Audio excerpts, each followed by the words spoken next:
नल, दमयंती विदर्भ देश में भीष्मक नाम के एक राजा राज्य करते थे। उनकी पुत्री का नाम दमयंती था। दमयंती लक्ष्मी के समान रूपवती थी। उन्हीं दिनों निषद देश में वीरसेन के पुत्र नल राज्य करते थे। वे बड़े ही गुणवान, सत्यवादी तथा ब्राह्मण भक्त थे। निषद देश से जो लोग विदर्भ देश में आते थे, वे महाराज नल के गुणों की प्रशंसा करते थे। यह प्रशंसा दमयंती के कानों तक भी पहुंची थी। इसी तरह विदर्भ देश से आने वाले लोग राजा कुमारी के रूप और गुणों की चर्चा महाराज नल के समक्ष करते। इसका परिणाम यह हुआ कि नल और दमयंती एक दूसरे के प्रति आकर्षित होते गए। दमयंती का स्वयंवर हुआ, जिसमें न केवल धरती के राजा बल्कि देवता भी आ गए। नल भी स्वयंवर में जा रहा था। देवताओं ने उसे रोककर कहा कि वो स्वयंवर में न जाए। उन्हें यह बात पहले से पता थी कि दमयंती नल को ही चुनेगी। सभी देवताओं ने भी नल का रूप धर लिया। स्वयंवर में एक साथ कई नल खड़े थे। सभी परेशान थे कि असली नल कौन होगा, लेकिन दमयंती जरा भी विचलित नहीं हुई। उसने आंखों से ही असली नल को पहचान लिया। सारे देवताओं ने भी उनका अभिवादन किया। इस तरह आंखों में झलकते भावों से ही दमयंती ने असली नल को पहचानकर अपना जीवन साथी चुन लिया। नव दंपत्ति को देवताओं का आशीर्वाद प्राप्त हुआ। दमयंती निषद नरेश राजा नल की महारानी बनी। दोनों बड़े सुख से समय बिताने लगे। दमयंती पतिव्रताओं में शिरोमणि थी। अभिमान तो उसे कभी छू भी न सकता था।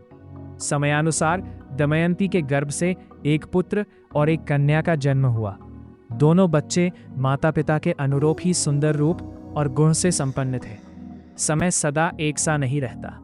दुख सुख का चक्र निरंतर चलता ही रहता है। वैसे तो महाराज नल गुणवान, धर्मात्मा तथा पुण्य श्लोक थे, किंतु उनमें एक दोष था, जुए का व्यसन।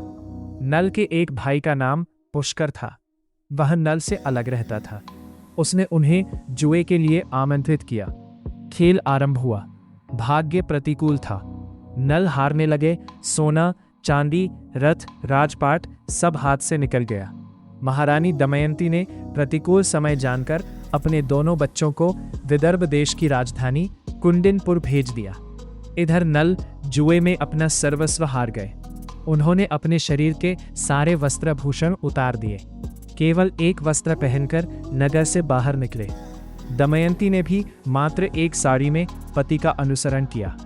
एक दिन राजा नल ने सोने के पंख वाले कुछ पक्षी देखे। यदि इन्हें पकड़ा लिया जाए तो इनको बेचकर निर्वाह करने के लिए कुछ धन कमाया जा सकता है। ऐसा विचार कर उन्होंने अपने पहनने का वस्त्र खोलकर पक्षियों पर फेंका।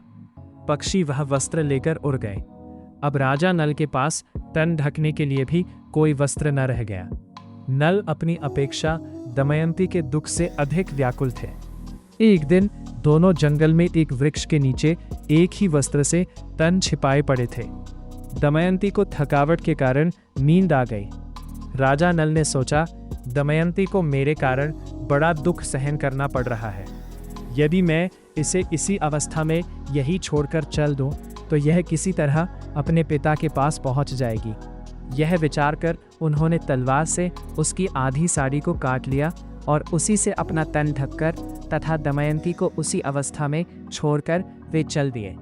जब दमयंती की नींद टूटी तो बेचारी अपने को अकेला पाकर करुण विलाप करने लगी। भूख और प्यास से व्याकुल होकर वह अचानक अजगर के पास चली गई और अजगर उसे निगलने लगा। दमयंती की चीख सुनकर एक व्याध ने उसे अजगर का ग्रास होने से बचाया, किंतु व्याध स्वभाव से दुष्ट था। उसने दमयंती के सौंदर्य पर मुग्ध होकर उसे अपनी काम पिपासा का शिकार बनाना चाहा।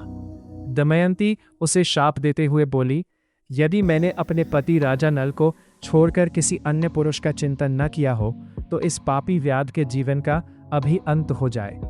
दमयंती की बात पूरी होते ही व्याध के प्राण पखेरु उड़ गए।